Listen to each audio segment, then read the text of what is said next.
In the previous video, I explained to you a few of the basic terminologies used in the crypto space. And here in part 2 of this video series, I will help you understand the not so alien language and hopefully get you started in your journey into crypto. So don't forget to watch my previous video. A link should appear right now here to get a better understanding of these crypto terms. Hey, my name is Adnan and I welcome you to my channel, and without further ado, let's get started.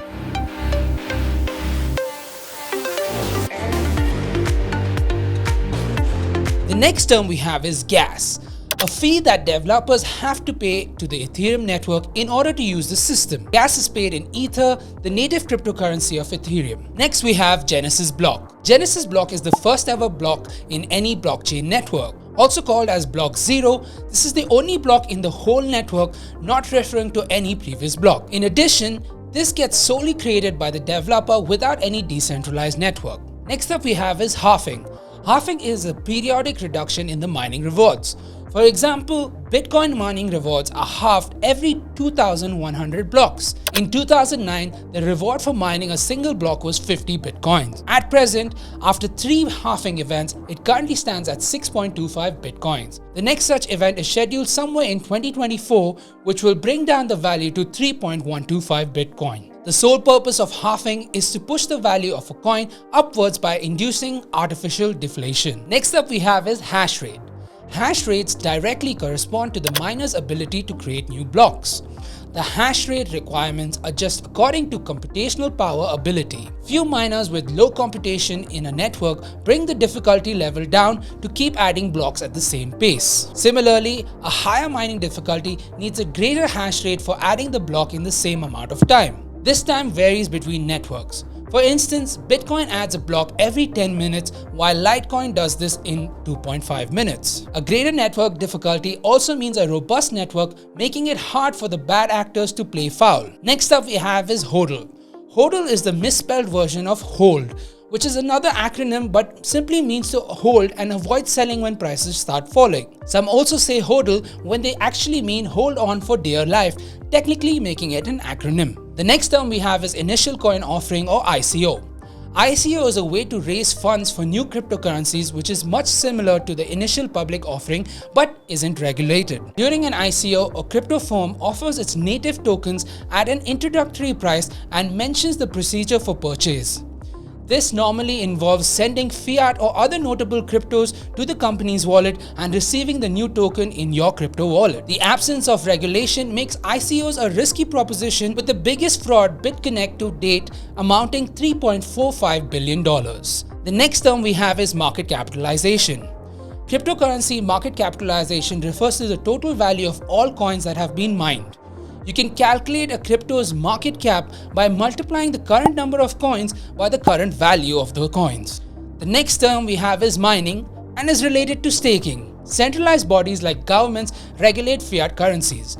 For crypto, it's the miners and stakers that do this job. They shoulder the task of validating the transactions on the respective blockchains.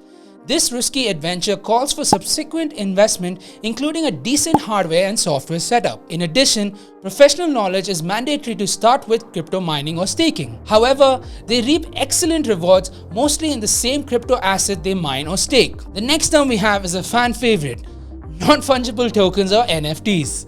NFTs are distinctive digital tokens indicating ownership of assets, real or virtual, on the blockchain.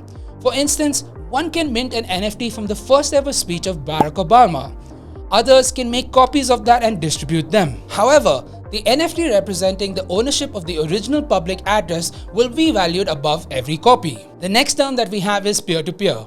Two users interacting directly without a third party or an intermediary. Next up we have private key, the encrypted code that allows direct access to your cryptocurrency. Like your bank account password, you should never share your private key. The next term we have is public key. Your wallet's address, which is similar to your bank account number. You can share your public wallet key with people or institutions so that they can send money or take money from your account when you authorize it. The next term is pump and dump. Pump and dump, also known as a rug pull, is the thoughtful way of involving social media influencers to trick ordinary people into pump crypto, while scamsters right away dump to cash in on the highs. The next term is Rekt. Rekt is slang derived from the word wrecked. It denotes an investment gone bad or totally bad, making the person wrecked or wrecked. The next term we have is Satoshi Nakomoto, the pseudonym creator of Bitcoin, who no one really knows the true identity of Nakamoto or if it's more than one person. The next term we have is seed phrase. A seed phrase, also known as a recovery phrase or backup phrase, is a computer-generated string of 12 to 24 words in a particular order used to restore a crypto wallet. The next term we have is smart contract, an algorithmic program that enacts the terms of a contract automatically based on its code. One of the main value propositions of Ethereum's network is its ability to execute smart contracts. Next up we have stablecoin. Stablecoins are non-volatile cryptos that are mostly based on real-world physical assets like fiat currencies and precious metals.